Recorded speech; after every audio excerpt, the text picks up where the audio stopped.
Kazan is one of the best hordes in the game. First, because it has awesome ideas. And the best thing about them is that you can reach the best ideas Kazan can offer quite early. You don't need to complete 3 idea groups, just 1 or 2. It also has great location. Its capital is in Europe, and that means you can make some trade companies in Asia, but also it's located right in the center of the map, so you have a lot of expansion targets. You can expand wherever you want. And of course it has very cool flag, quite important in my opinion. Anyway, what should you do now? You should grant some privileges to tribes, specifically larger tribal hosts and tribes military service, and develop your gold mine a little.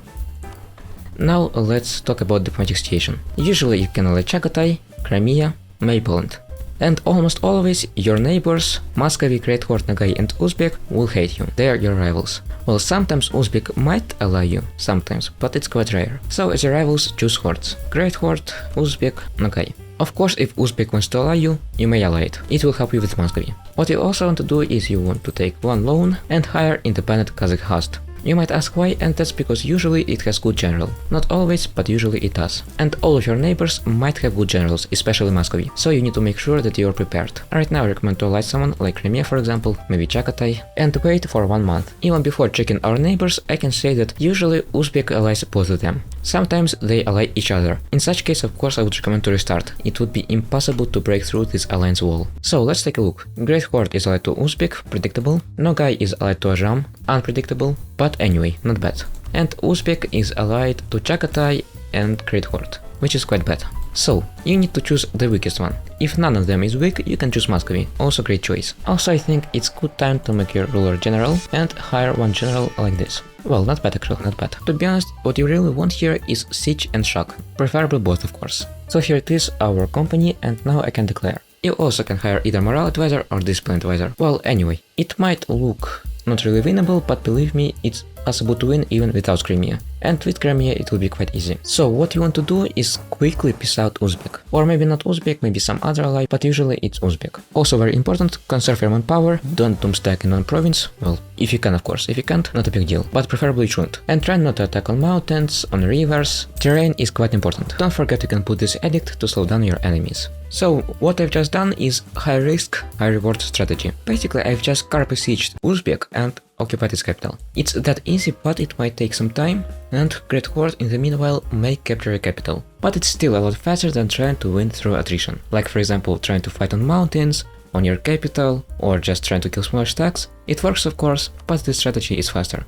Although it still did cost me some losses, but not much to be honest, not much. So let's piss out, maybe even some money, perfect. Now let's deal with Great Horde. And now that's easy. Without Uzbek it's very easy, as you can see. Let's continue. By the way, Muscovy still haven't declared on Novgorod. Not really surprising by the way. Actually, at first I wanted to suggest to declare on Muscovy always. And it is good strategy, but I found out that it declares on Novgorod quite late, at least in this patch. I don't know why, but it's true. Around 1448 I guess, so you should have time to conquer some hordes. And now that was easy, so your first goal usually in this kind of wars to piss out the allies, not the nation that you're at war with. So for example if Great Horde was allied to Crimea for example, it would be a better idea to first piss out Crimea than Great Horde. Well, it did take some manpower, but like I said, you do have some time until Muscovy declares on Novgorod. I would recommend to kinda protect nations in the peace deals, to shield them like this, so no one takes the provinces you want. So for example, these provinces will be mine, and maybe let's also take this province I guess. You want everything for yourself, don't share with anyone. So now basically most likely Great Horde will be mine. Try to shield it from as many nations as possible. In this game I was quite unlucky, Ryazan got conquered, but if you can, declare on Ryazan as soon as possible. Ryazan has feudalism, and if you conquer it, you'll be able to embrace it. And don't forget to raise, always raise. You can use your new diplomatic mana to develop your gold mine. Raising will grant you a lot of money and a lot of mana points, which is very important. If you couldn't conquer Ryazan, for now you should just wait, until Muscovy goes to war against Novgorod. Also quite important thing. If you conquer Sarai, you would put Muscovy under your influence, it would become your tributary. Well, you can say so. What does it mean? It means it will pay you, and if it won't pay you, you can click this button and get a lot of money. And here we go, that's what I've been waiting for. You should declare as soon as possible, because Muscovy may get Miltech 4, and when it does, it will be quite bad, because you don't have feudalism and you can't embrace new technologies as quickly. So what you want to do is open simple terrain and fight Muscovy only on fair terrain, like farmlands, grasslands, steppes, desert, but not any other terrain. I can call in Crimea. If you can call in someone like for example Uzbek, do it. If you can't, not a big deal, you can win even without this. At first, I would recommend to just try to kill some troops, not siege anything. If you want to siege something, you can siege some stag forts, like Kazan for example, maybe you can even siege Moscow, or Rostov, or Yaroslavl, but at first it's obviously better to wait until Muscovy comes to you, to fight on your own terms. While Muscovy was busy, with the help of Crimea, I occupied 2 forts, and now finally Muscovy came to me.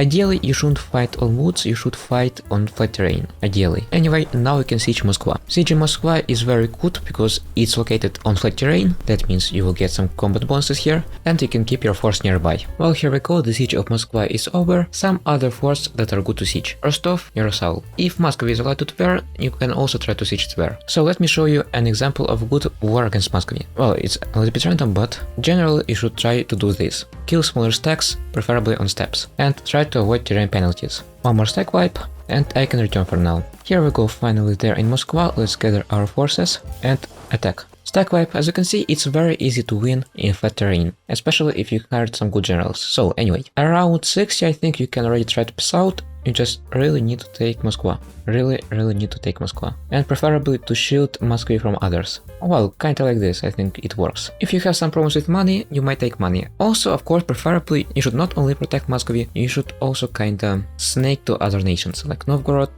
Tver, maybe Ryazan, well, you understand I think. I think it's good enough, now Muscovy will be isolated. Once you border new nations, you can once again assess the situation. So let's see, Nogai allied to Crimea, not a big deal, to break its alliance. Well, I can't do anything against Uzbek, and I have truce with the Great Horde. So it might make sense to either declare on Nogai or on Tver, or maybe even on Novgorod. Remember that you need to constantly check your neighbors and fight the weakest one. So I guess right now it might be the best idea to declare either on Tver or Novgorod. Of course, it's not always possible. Sometimes Muscovy conquers Tver, sometimes it conquers Novgorod, but if you can, do it. They're usually quite weak. First, I guess I will declare on Novgorod, because it might be conquered later by other nations. No matter on who you declare, as usual, try to protect this nation and try to snake to other nations. So here, for example, I can fully annex Novgorod, but if I couldn't, I would just take a border here and border with Muscovy. To embrace feudalism, you need to state your new provinces. Why state them? It's because if you don't do it, there will be very high autonomy, and if the autonomy is high, it's more difficult to embrace feudalism. Well, yes, now I can. I think I could even after Muscovy. Take loans, don't be afraid of loans. So let's take a look now. Right now I can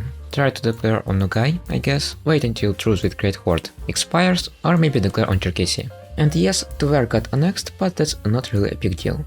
Don't forget to delete your forts, they're not really useful for hordes, and I recommend to take Moscow for a few reasons. First reason, it's a very good province to move your capital in, to develop Renaissance. Second reason, because Moscow will move its capital somewhere else, and most likely there won't be any fort, but we'll get to it later. As your second reform, take the first one, a martial society. It's very important because hordes lack manpower, they always need more manpower. Also, I kinda forgot, I can declare on Livonian order, I guess. Although that's not really a viable strategy. Remember that you should focus on hordes. Well, that's the most important, hordes and Russians. You can declare on Western nations only if it's a really good opportunity, or you don't have any other one. So currently I came to conclusion that it might be a good idea to break alliance with Crimea, because first you need 2 provinces from Crimea to form Golden Horde, and second, Crimea may be contributory of Ottomans. Not right now, a little bit later, but it might. So it's better to conquer it as early as possible. I was waiting for this. So, now that our truce with Crimea has expired, it's a good idea to declare. So, actually I could also declare on Great Horde, but I think it's a better idea to carry some favors, break alliance of Chagatai with Uzbek, and only then declare. Then I would be able to conquer everything I need at once. Consider all of your opportunities, try to choose the best one. To be honest, I also could declare on Cherkessia, but Crimea guarantees it, and I want to make Crimea co-belligerent. Anyway, what I'll do is I won't declare on Crimea directly, I will declare on Nogai and make Crimea co-belligerent. It's so I can quickly pass out Crimea and continue with Nogai. Personally, I prefer to conquer Crimea early, you can do it later of course, but I'm just afraid that Ottomans may make Crimea its tributary. Also, by the way, the first 2 wars are the most difficult ones, but after this you most likely will have better military than your rivals, because first you raise some provinces, so you got a lot of mana, and second you embrace feudalism. So here it is, I can pass out Crimea. What do you want to take from Crimea usually? You want to take these 2 provinces, Crimea and Mansour, because you need them to reform Golden Horde. Also don't forget to take money from your enemies, if you need to of course, because usually Horde's economies are not really good. You will rely on taking money from your enemies. Now this war should be quite easy, relatively. And of course Uzbek has joined in. Most likely Uzbek won't take what we need. We need Nogai, but Uzbek is just too far away. By the way, what's going on with the Ajam?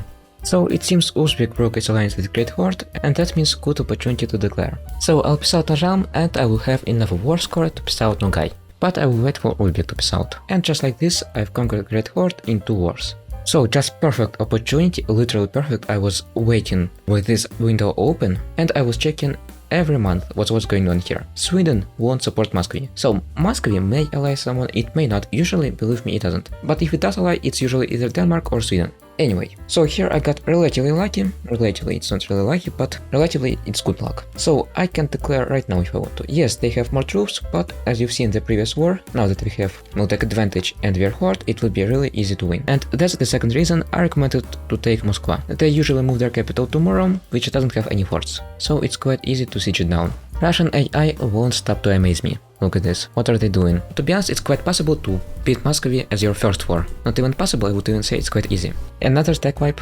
That's the difference in military technologies. And look at this. So here it is, let's piss out Nogai. As usual, you want to protect these nations and get as many new borders as possible. Also, don't forget to look at this decision, reform Golden Horde.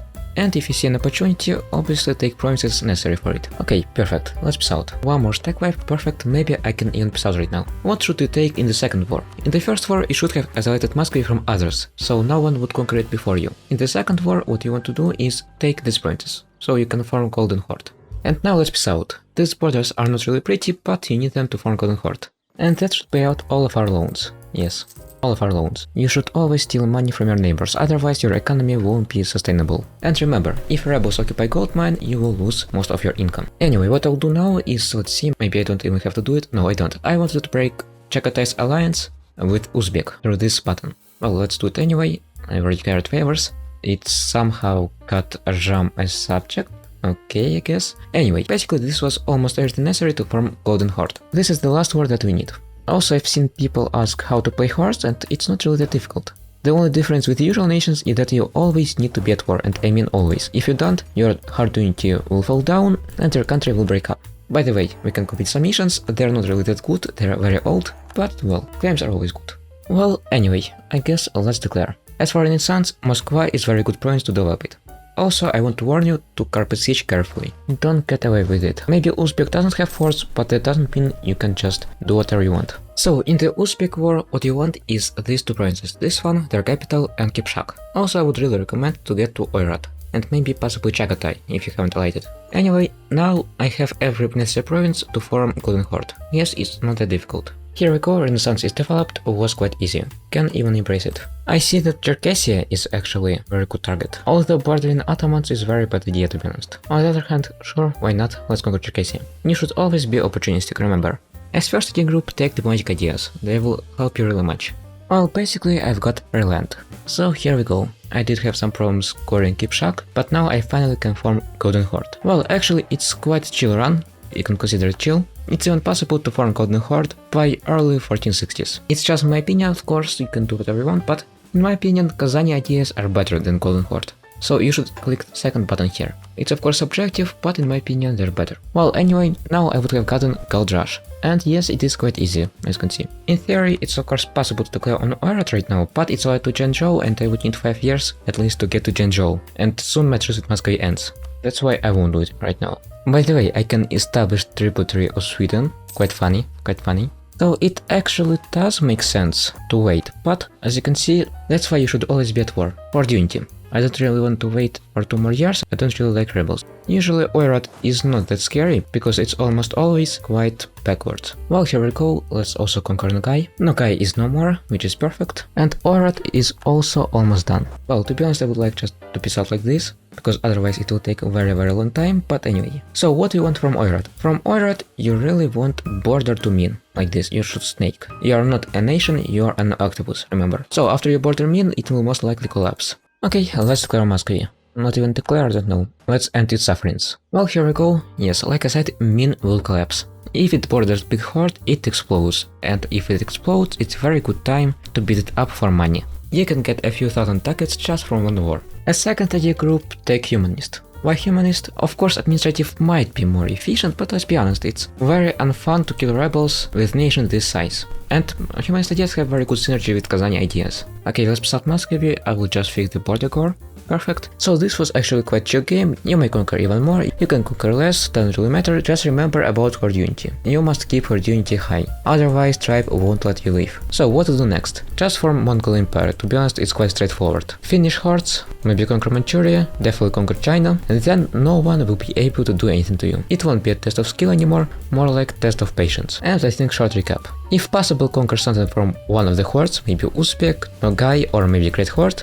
Or maybe, if no one is available, you can either wait until Muscovy declares on Novgorod, or just declare on the day one, it's possible. Try to isolate hordes from others, so they don't conquer them, and don't forget to check the decision to form Golden Horde. From Muscovy take border with Lithuania and Moscow. Isolate Muscovy. Would be perfect if you could get a border with Novgorod or Tver. After this you can try to conquer Ryazan, Tver, Novgorod, embrace feudalism, start conquering other hordes, and then it's just blobbing. Pure blobbing, nothing difficult. Also, if you need to, of course take money. It will keep your economy afloat. And yes, you need to kind of make these tentacles.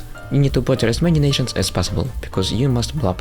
So anyway, thank you for watching this video, hope you liked it, hope it was clear, hope you understood everything. If you liked it, please like it and subscribe to my channel. Have a great day.